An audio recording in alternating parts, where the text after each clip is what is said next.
suur tänu. Ma olen nii tänulik. Kas sa ütled neid sõnu tihti? Kas iga päev? Kas siis, kui sa lõpetad hommikusöögi, ütled sa emale või isale või kes iganes on süüa teinud, aitäh toidu eest? Kui vend on sinu asemel sinu sokid viinud mustapesukorvi, kas sa ütled talle aitäh, et sa seda tegid? Kui tänulik sa oled? Kas sa märkad seda, mis su elus on hästi? Sellest sulle täna 2 lugu. Kristlased vestlesid omavahel.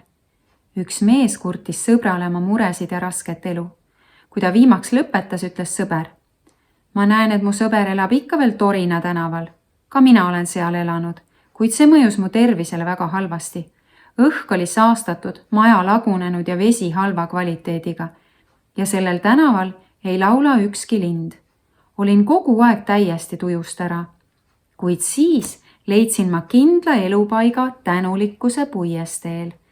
Kolisin sinna ja sellest ajast alates on minu ja mu pere tervis suurepärane. Õhk ja vesi on seal puhtad, maja laitmatus korras, päike paistab iga päev ja linnud muudkui laulavad. Ja ma olen kõige õnnelikum inimene maailmas. Kui ka sina elad Torina tänaval, siis sul on igal ajal võimalus kolida tänulikkuse puiesteele. Ja kui sa jäid mõtlema, mida see lugu nüüd tähendas, siis ehk aitab sind järgmine lugu. Kunagi ammu sõitis tuntud jutlustaja hobusega kirikusse kõnelema. Teel tungis röövel talle kallale ja nõudis raha.